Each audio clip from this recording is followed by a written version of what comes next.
So a very active pattern will continue through the weekend and into next week when it comes to severe weather and heavy rain. Not a lot to talk about with snowfall right now, with the exception of along the northeast Mid-Atlantic coast and out west here in the higher terrain.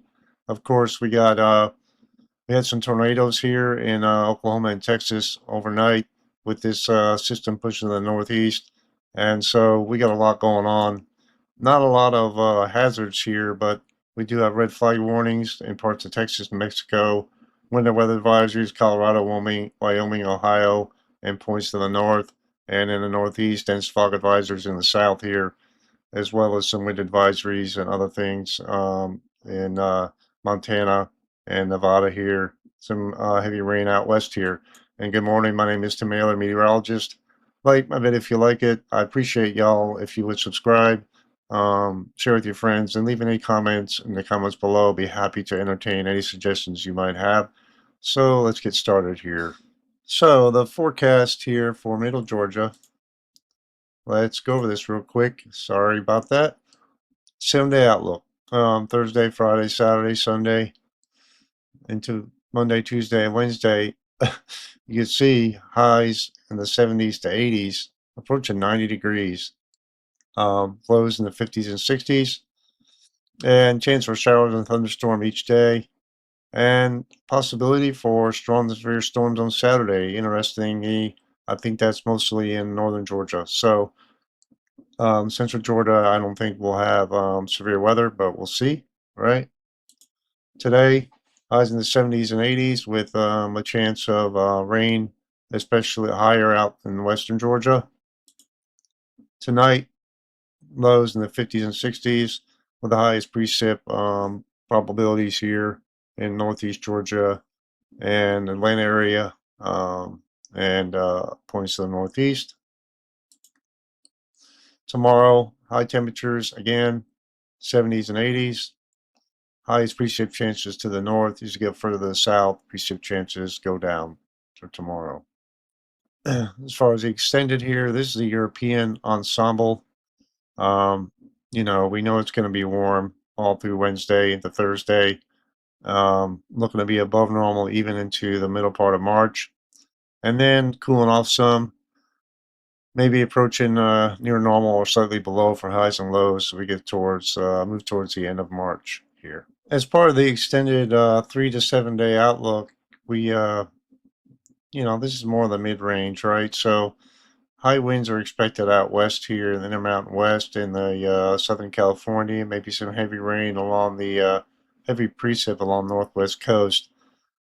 But I guess the big story here, of course, is the heavy rainfall here and severe weather on the 10th, right? And that's we're going to talk about that in this part of my discussion, right?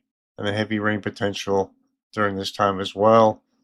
Right, high winds expected, possible here in northeastern Alaska, southeastern Alaska, and hazards cold as well during this period. So as far as excessive rainfall for today, we have a slight risk of excessive rainfall going from Claiborne, Texas, all the way up towards Little Rock, Arkansas, and surrounding areas here in parts of Oklahoma up till McAllister, Weatherford, Palestine.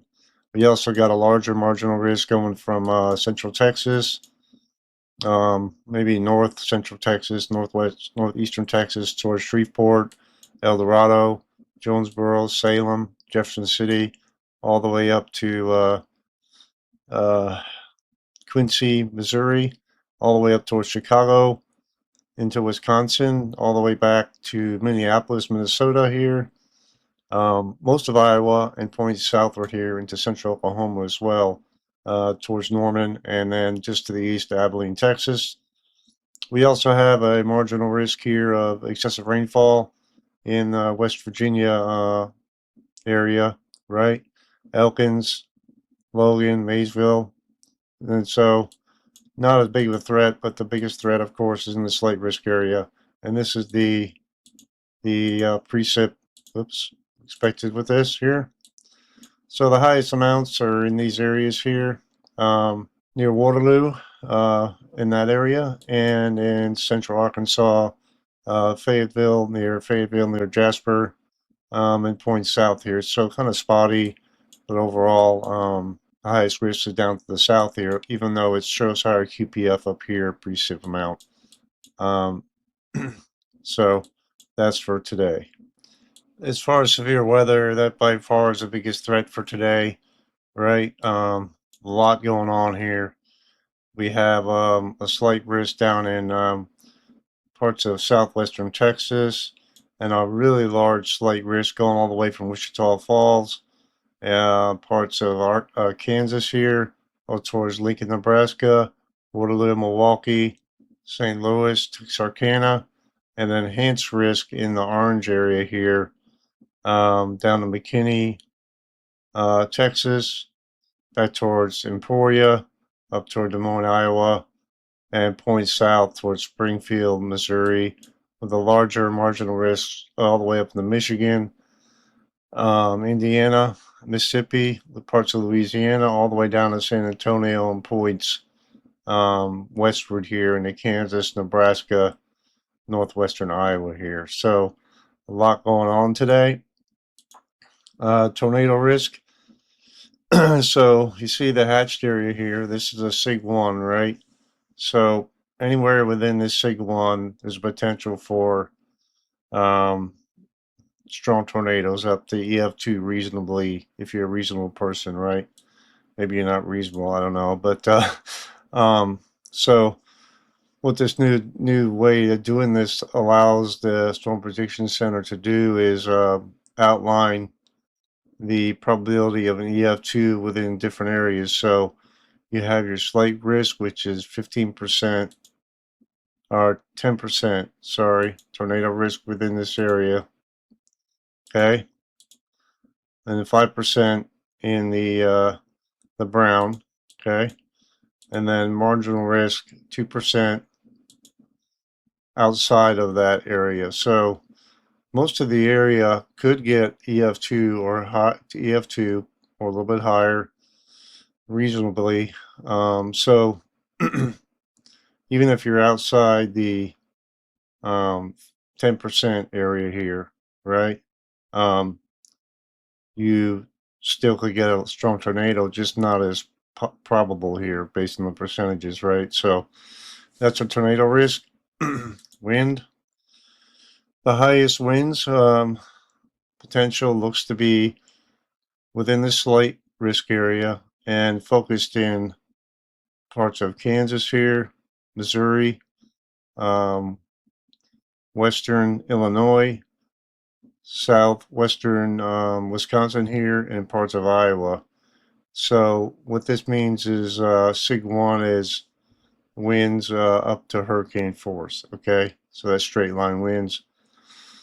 The rest of the area, you have your 15% wind risk here. Generally 50 knots or greater within about 50 knots or so within 25 miles of the point, and a lesser risk here, 5%, as we get in the brown areas here. So hail, you see the enhanced risk here is driving this hail risk, right? And these hatching you see is the area where they think the possibility of having 2 inches up to 2-inch size hail is. There's a SIG 1, okay, 30% hail risk going from Wichita, Kansas, eastern Oklahoma, western Arkansas, parts of western Arkansas, western Missouri, up into most of Iowa here, right? But depending on the probabilities, you can see the probabilities of hail, 2-inch in diameter is less up to the north here, but still possible. Wells into southern Texas here. So the other brown area, you can still get hail, but probably an inch of diameter or so. So, and the probabilities are less here. So that's it for the severe weather outlook for today. So as we start this forecast period, right, this is generally what time it is. It's early 4 a.m., right? You got a mid-level feature here just to the west of the Rockies, right? And you have some mid-level features are just different waves moving through the atmosphere here, enhancing convection this morning, right? And so as we move through time with this, go back to 500 millibars, mid-levels. This mid-level feature pulls away to the southwest from the main flow here, right? You got the main flow of the jet stream moving up this way, and then you have this 700 millibar, this short wave moving through, right? And this is into Friday, today into Saturday, right? You see the flow increasing here in the Central Plains into the Midwest, okay? At near close to the surface, you see the low-level jet really ramping up here with a lot of enhancement at the surface, which is all focusing our severe weather threat in this area today. So as we go back to the surface here, let's look at the severe weather that's going to be ongoing here. Is reflectivity, okay? We'll step this back a little bit, right? This is 2 p.m. Let's just say 9 a.m., 8 a.m. here this morning. Lots of heavy rain moving to the north here and some moisture in parts of Kansas this morning, and that precip moving offshore here in the northeast. So first we focus our attention on the northern part of the area here, going into 8 a.m. here, 9 a.m., 10 a.m. That moisture moves to the north and to the east here. You see storms picking up again to the west of this here in parts of Nebraska and Iowa. Okay, some rotating supercells possible here in this line. This line gets going and starts moving further to the east here. And you can see the rotating updrafts with those circles there, right? So HRR is has some thinking here. There's going to be rotating storms, right? So anywhere within this line, loosely organized line, we could have rotating supercells, right? 8 p.m. See the updraft helicity here as it moves through this, right? That line pushes to the east, and you have some more development down to the south here in parts of Missouri, right? And parts of Missouri and Kansas here, and up to the north, just a lot of heavy precip and storms to the east here. This develops into a loose line all the way up, even into, you have pretty intense convection going all the way up to the north here. So now let's go to the south, a little farther south, and see what it looks like. This is probably a better look at it from the central U.S. perspective. Starting off about 8 a.m. here. Storms start to fire in parts of Kansas and southeastern Nebraska, parts of Iowa here. Looks like a surface low developing here out to the west. And that convection moves up to the northeast here.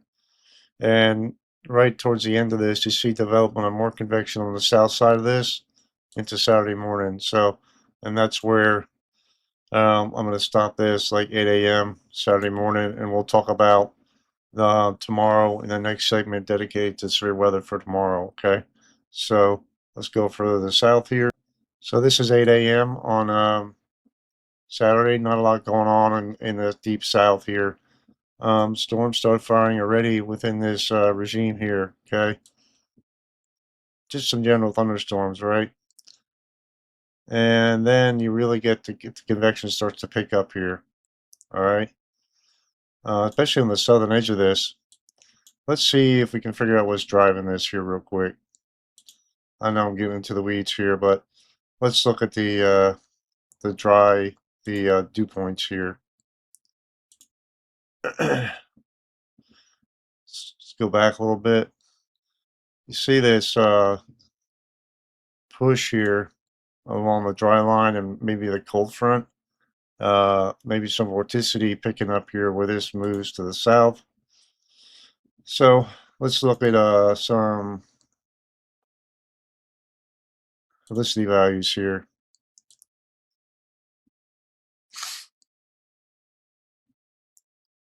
some interesting evolution with this, and it pushed to the south. So you can see the helicity values with severe weather is really high up in here, right?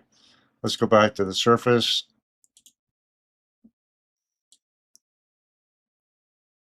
Some kind of forcing mechanism going on right here along this line as it pushes to the south, southeast, right?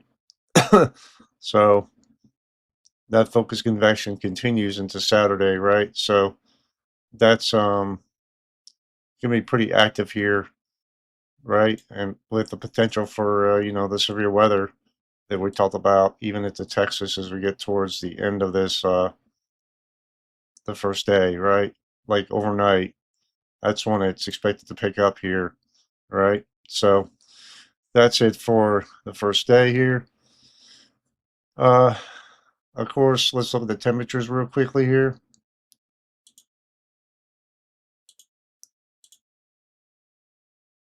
Let's zoom this out a little bit. Go back out to the national view.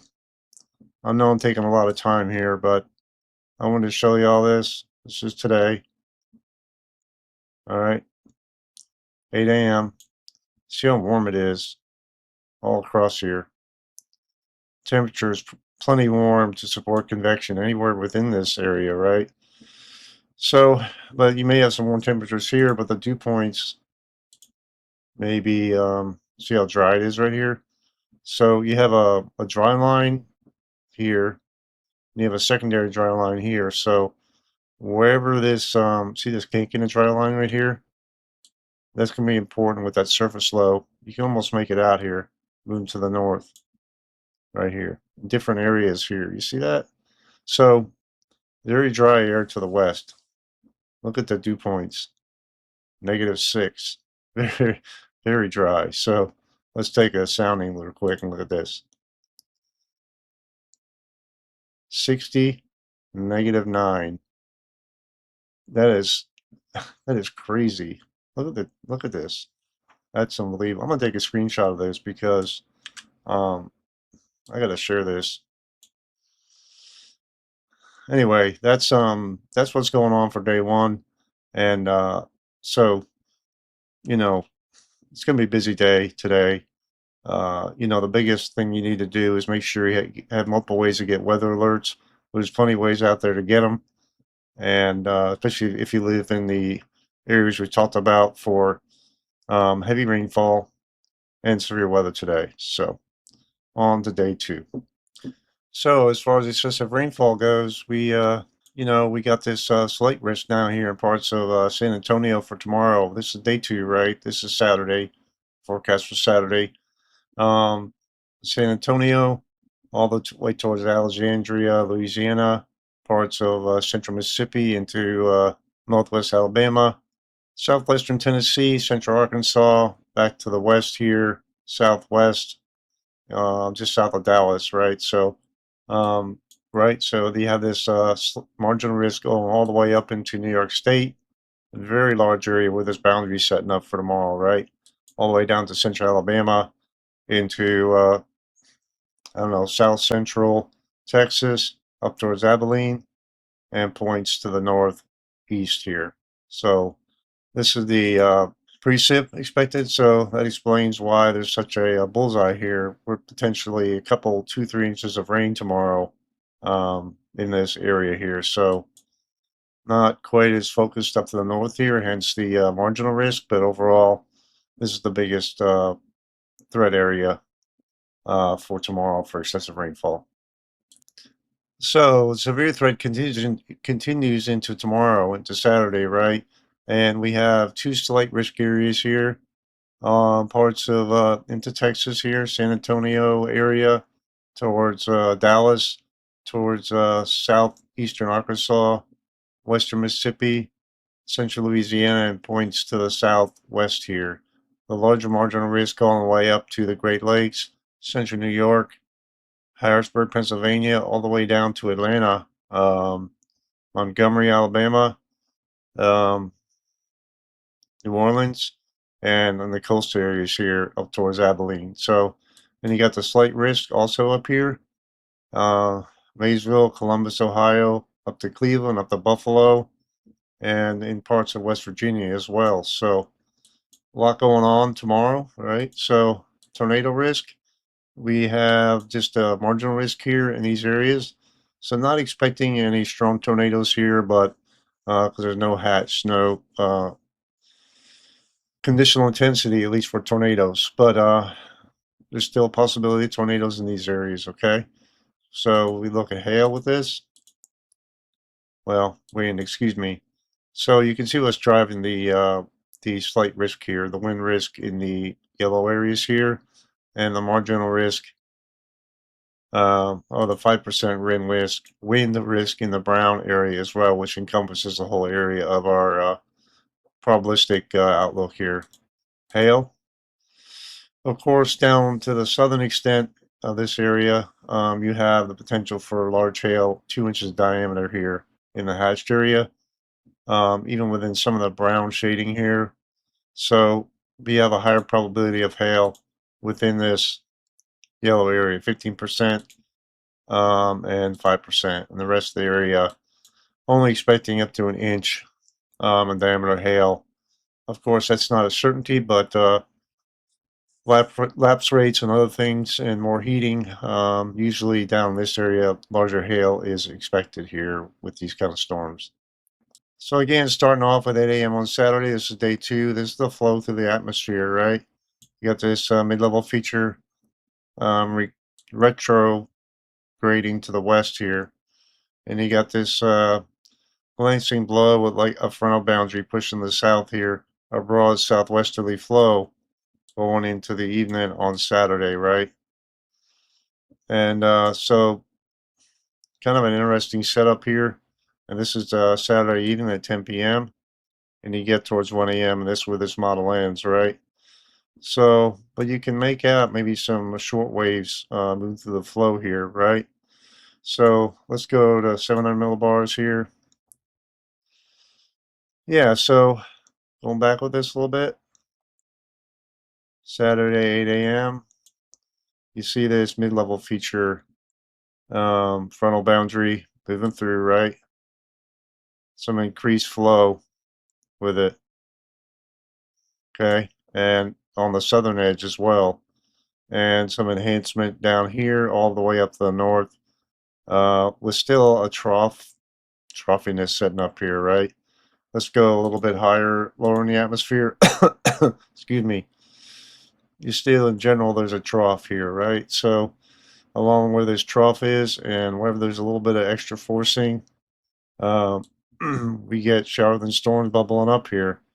So that's really the driving factor here. You see your surface low, 5 a.m.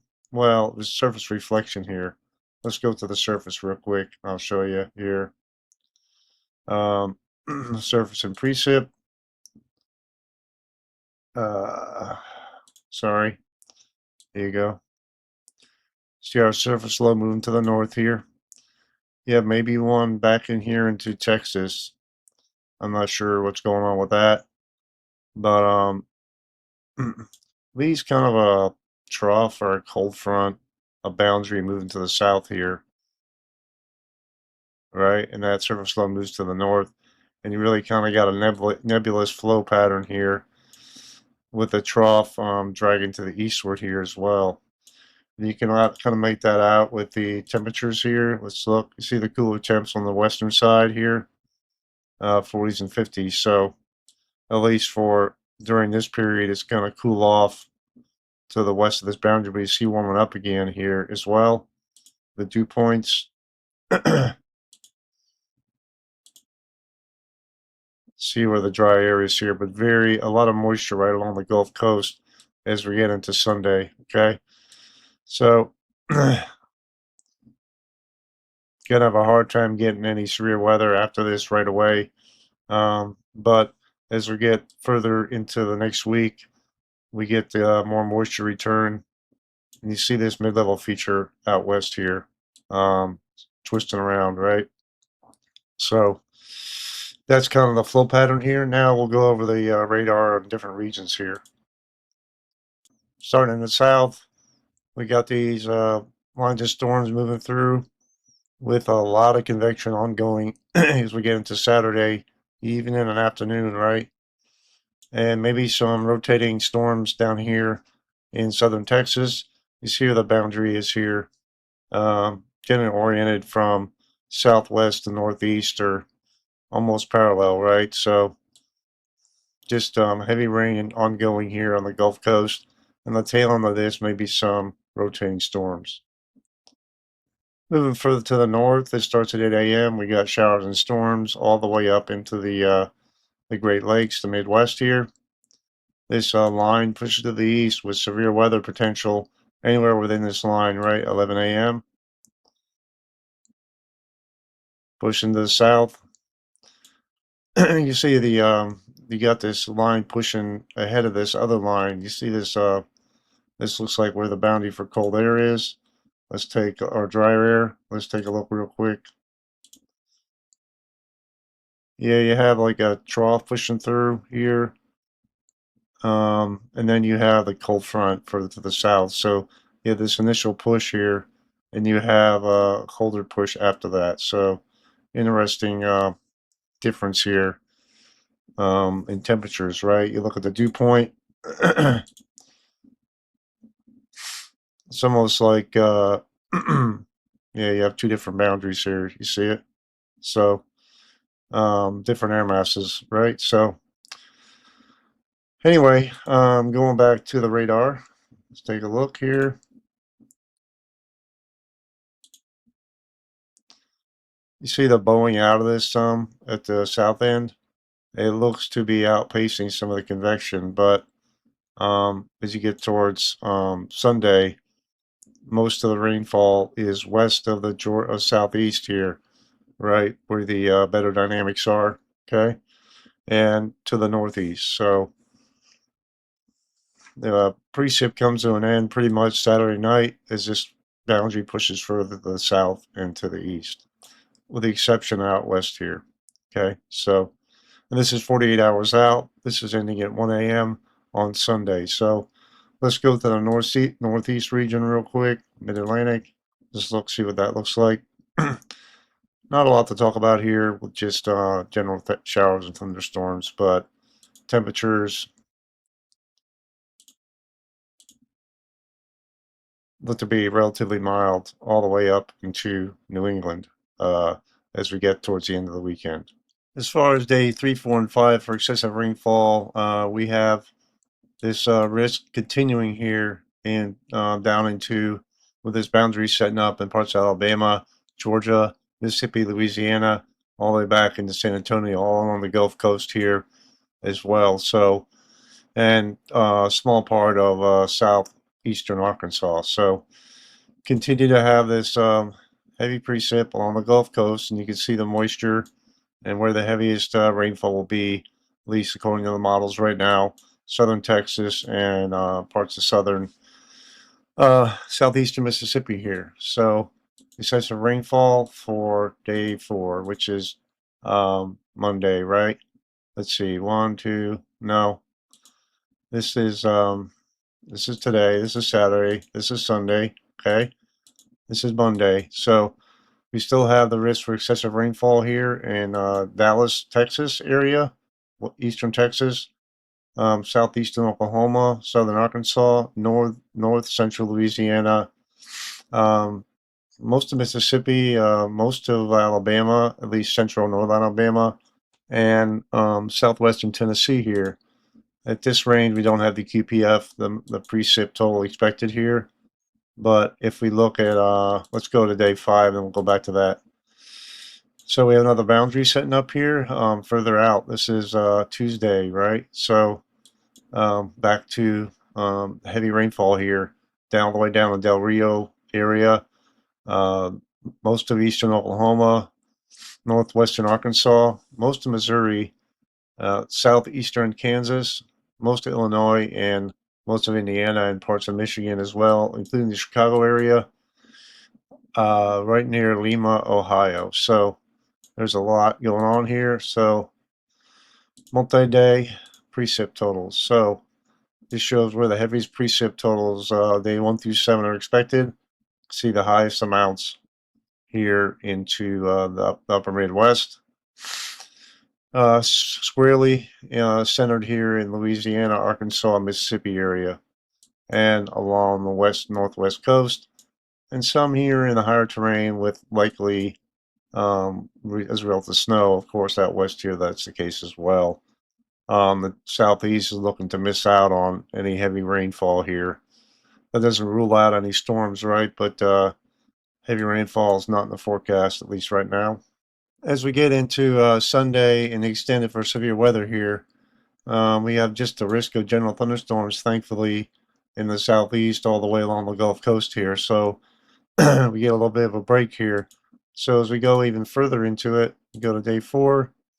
Not expecting any severe weather, at least right now, which is right. This is Sunday, right? I get my days mixed up.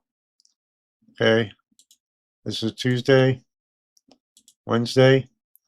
So we still have a slight risk of severe weather here as a short wave ejects to the east here. That 500 millibar low that was sitting out here start to eject eastward, right? This could change as we get towards next week.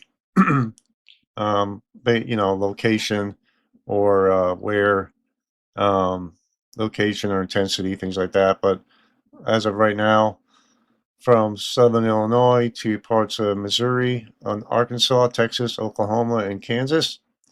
All right, and now we have a day 6 risk further to the south here for 15%, where there's enough certainty to outline this, right? So parts of Arkansas, a lot to talk about today, guys. I'm kind of tired today, sorry.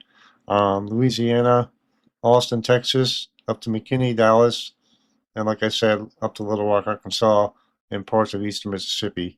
As we go to day 7, day 8, predictability is too low as if the trough shifts to the east here, but I wouldn't be surprised we get more severe weather outlooks and even extend the some of the outlooks further to the north as we get more input from the models as we get closer.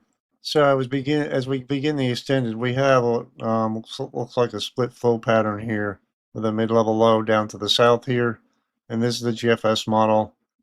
Right, you got your northern stream and southern stream up here, right?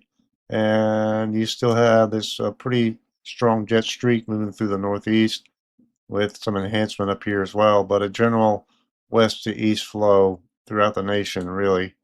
This mid-level feature slowly ejects here into Wednesday, right? And this is where a severe weather threat ramps up again in this area, right? Let's switch over to the European and see what it shows for this. It's a little bit more progressive with this trough, but generally in pretty good agreement here about the trough evolution, okay? Although, let's go back to the GFS here. Yeah, the European is a little bit faster, right, than this, but we can use this as a general idea of what's going to happen here. So it moves to the east, okay, and then a broader trough develops along the eastern seaboard, and this is 15 days out. I mean, this is the 15th. This is Sunday, so let's stop this at the 13th, right? This is Saturday of next week. So we're going to be talking about this potential all of next week here as this evolves, right? Now, let's compare this to the, let's just say the AIGFS, see what it shows here. Similar evolution to start this. The trough really flattens out here as it moves to the southeast, although it's still there, right? So let's look at the EuroAI. Pretty similar evolution to start with. It's not quite as flat with the evolution of this, but it's not that intense at this point. So if we go back to Sunday 1 a.m., let's go back to the GFS and look at the surface here. uh, sorry, surface and precip, and precip typing right here. So ongoing showers and storms here Sunday afternoon, Sunday morning, Sunday afternoon, kind of washes out there. Deep low develops up here into Canada along that boundary, right? The trough starts ejecting here into next week. You see a surface low develop on the eastern part of this.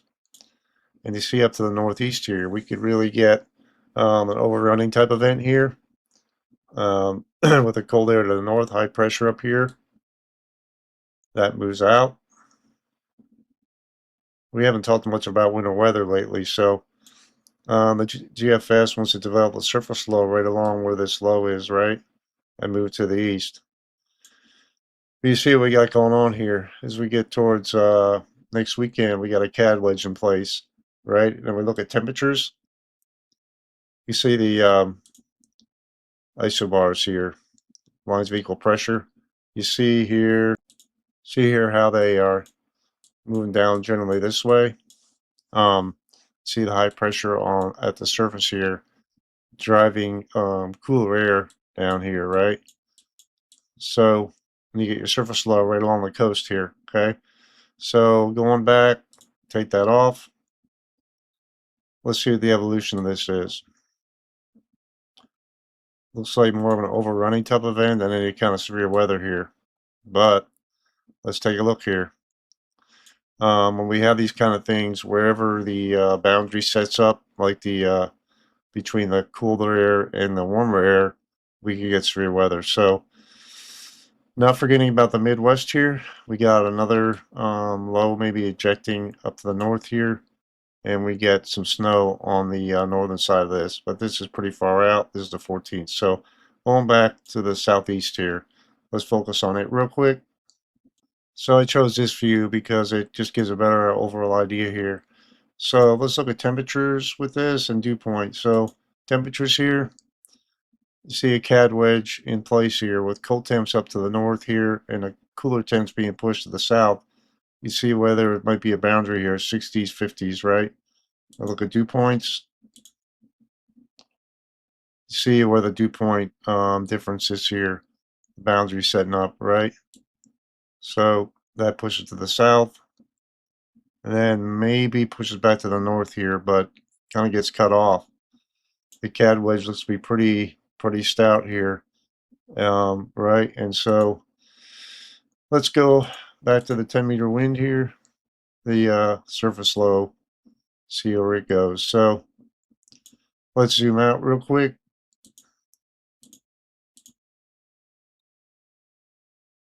CAD wedge still in place. I'm going beyond this period. I just want to see what happens here.